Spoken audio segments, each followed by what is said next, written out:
প্রিয় শিক্ষার্থীবৃন্দ, আমরা আজ যে উপপাদ্যটি সমাধান করতে যাচ্ছি, যে উপপাদ্যটি প্রমাণ করতে যাচ্ছি, এটা হচ্ছে তোমাদের উপপাদ্য 26। এটা বৃত্ত সংক্রান্ত, তাই না?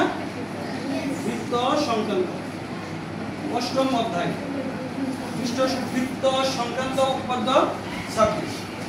উপপাদ্য 26-এ কি বলা আছে?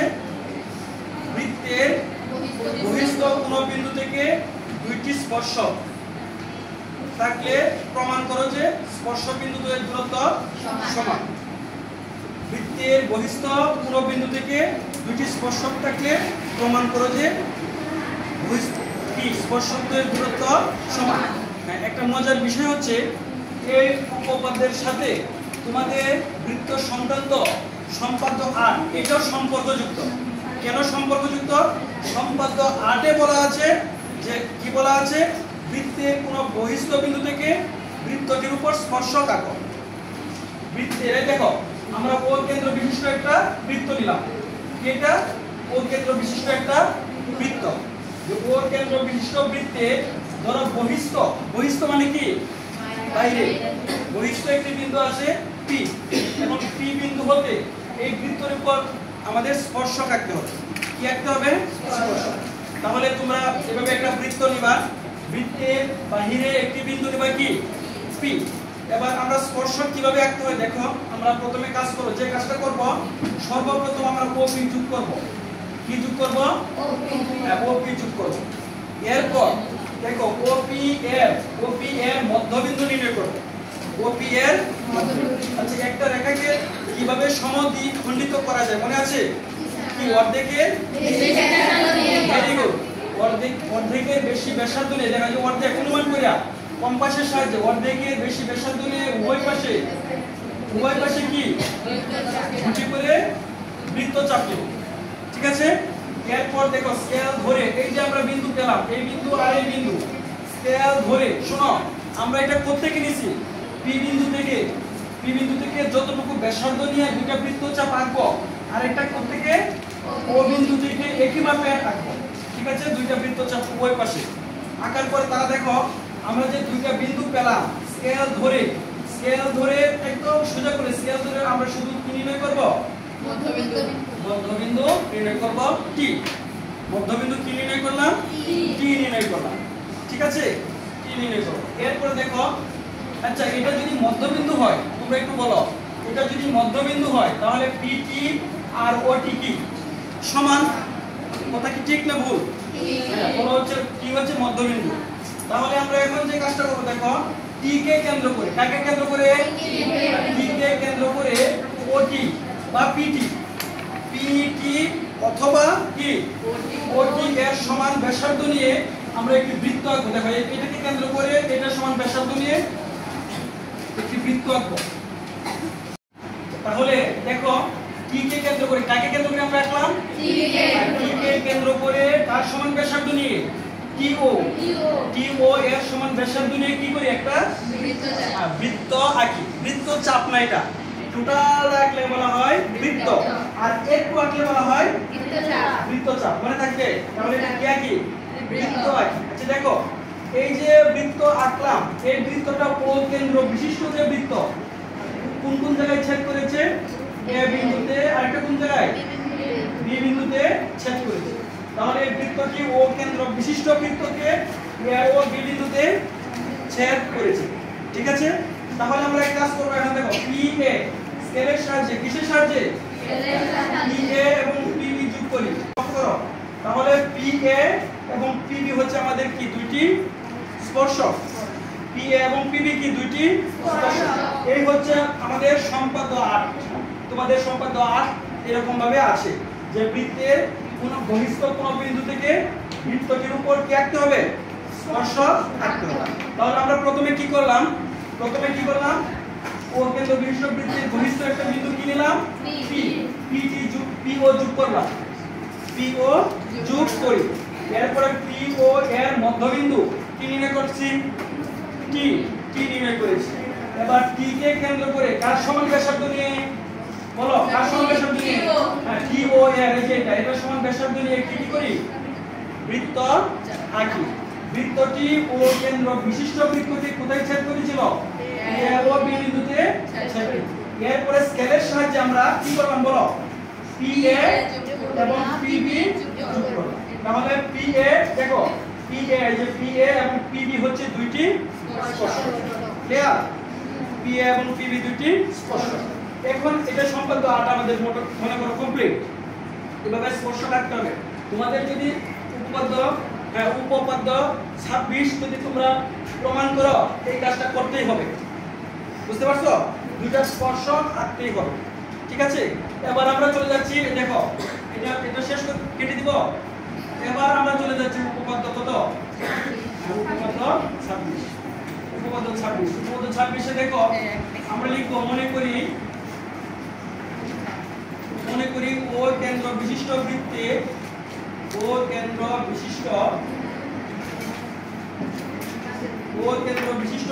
দেখো ও কেন্দ্র বিশিষ্ট বৃত্তে PA এবং PB দুইটি স্পর্শক। কয়টা স্পর্শক এখানে? দুইটি স্পর্শক। প্রমাণ করতে হবে যে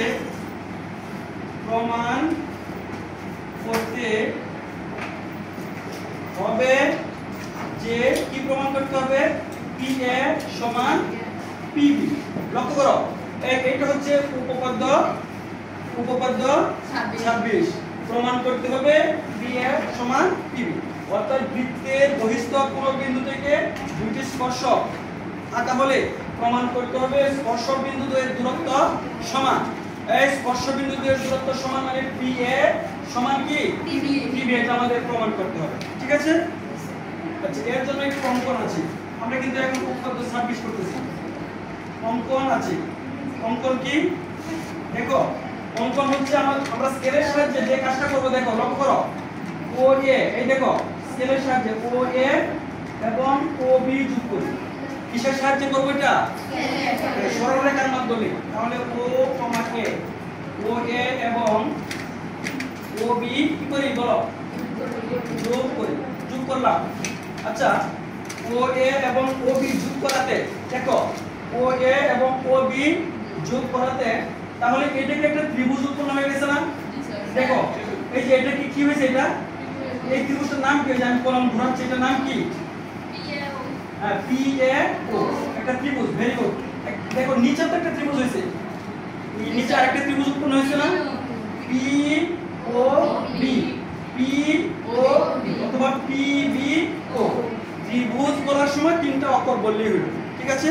কিন্তু আমরা জানি কোণ বলার সময় কি করতে হয়? Very good. যে অক্ষরের মাঝে কোণ সে অক্ষরটা ঠিক আছে? তাহলে দেখো সর্বপ্রথম আমাদের যে কাজটা হচ্ছে এই ত্রিভুজ আর এই ত্রিভুজের মধ্যে আমরা সর্বসমতা প্রমাণ করব। কি প্রমাণ করব? সর্বসমতা প্রমাণ করব। আমরা যাচ্ছি প্রমাণ। দেখো প্রমাণ। তাহলে এই ত্রিভুজটার নাম কি? PAO। তাহলে ত্রিভুজ PAO এবং পরেরটার নাম বলো, এটার নাম কি? PBO। ত্রিভুজ PBO। এই দুইটা ত্রিভুজের মধ্যে আমরা সর্বসমতা প্রমাণ করব। ঠিক আছে? প্রথমে বলো তো, আচ্ছা O থেকে A পর্যন্ত এটা বৃত্তের কি? ও কেন্দ্র বিশিষ্ট বৃত্তের OA কি? OA কি? বৃত্তের এই বৃত্তে OA কি? Very good. এটা হচ্ছে ব্যাসার্ধ। ঠিক একইভাবে OB কি? তাহলে OA সমান কি হবে? OB, কারণ উভয়ই একই বৃত্তে ব্যাসার্ধ। তো সর্বপ্রথম আমরা লিখব OA সমান কি লিখব? OB। দেখো এই যে OA সমান কি লিখলাম? OB লিখলাম। এরপরে দেখো এই ত্রিভুজে একটু লক্ষ্য করো, এই ত্রিভুজের এই বাহুটার নাম কি? এই ত্রিভুজের PO। এই ত্রিভুজের এই বাহুটার নাম কি? PO। তাহলে POটা কার? কোন ত্রিভুজের বলো তো? উভয়েরই। ভেরি গুড, উভয়েরই। তাহলে উভয়ের যদি একটা বাহু থাকে তাহলে একে বলা হয় কি বাহু? সাধারণ বাহু। Very good. ধরো এই ওয়ালটা এই যে ওয়ালটা আছে এটা কি সাধারণ ওয়াল? কেন সাধারণ বলা হবে? কেন? এটা তোমাদের ক্লাস 9 এও আছে, আবার ওই পাশে ক্লাস 10 এও আছে, উভয় ক্লাসে আছে। এইজন্য একে সাধারণ ওয়াল বলা হবে। ঠিক একইভাবে এই যে বাহুটা দুইটা ত্রিভুজের মধ্যে আছে, এইজন্য এটাকে কি বলা হবে? তাহলে এই ত্রিভুজের জন্য OP। দেখো আমরা লিখতে পারি ওপি সমান ওপি। এটা কি লিখবো? সাধারণ বাহু। কি ঠিক আছে? কি লিখবো এটা? সাধারণ বাহু। কেন সাধারণ বাহু লিখলাম বলো? দুইটা ত্রিভুজে একটা বাহু। তাহলে আমরা কি পাইলাম লক্ষ্য করো, এই বাহু সমান এই বাহু, আবার এই ত্রিভুজের এই বাহু, আবার এই ত্রিভুজের এই বাহু, উভয় ত্রিভুজের একটি বাহু। এখন নিয়ম হচ্ছে কোন ত্রিভুজে দুইটা বাহু যদি সমান হয় তাহলে তার অন্তর্ভুক্ত কোণটাও সমান হবে। কি বললাম বলো? কোন ত্রিভুজে দুইটা ত্রিভুজের মধ্যে দুইটা বাহু যদি সমান হয় তাহলে তার অন্তর্ভুক্ত কোণটাও সমান হয়। তাহলে এই দুইটা বাহুর অন্তর্ভুক্ত কোণ হলো এইটা, তাই না? আবার এই দুইটা বাহু দেখো যে এই দুইটা বাহুর অন্তর্ভুক্ত কোণ হলো এইটা। তাহলে এই কোণের নাম কি বলো? এই কোণের নাম কি? এটার নাম কি? A O. Very good. আমরা লিখব এ ও পি। একইভাবে এটার নাম কি বলো? এটার নাম বি ও পি।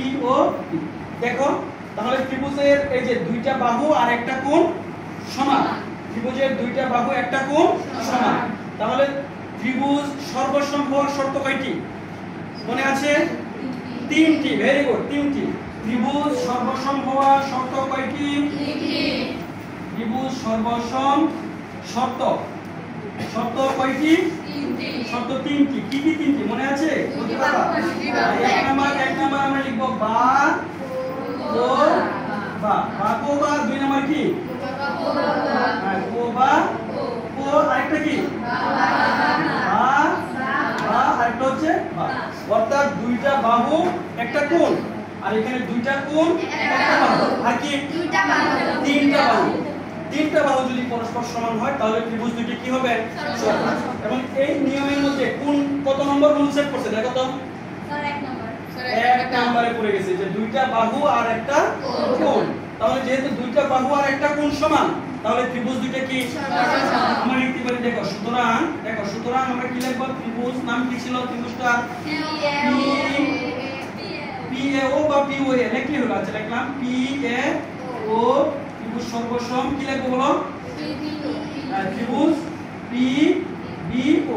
আচ্ছা সর্বসম মানে কি? সর্ব মানে সব, সম মানে সমান, সর্বসম মানে সবকিছুই সমান। আচ্ছা যদি সবকিছু সমান হয় তাহলে এই ত্রিভুজের আমরা লিখতে পারি পি এ, আর এই ত্রিভুজে লিখতে পারি পি বি। লিখতে পারি সুতরাং দেখো, সুতরাং পি এ সমান কি লিখতে পারি? P B. আমাদের প্রমাণ কি লেখা ছিল? এই যে প্রমাণ করতে হবে যে কি লেখা ছিল? পি এ সমান কি আমরা কি পাইছি?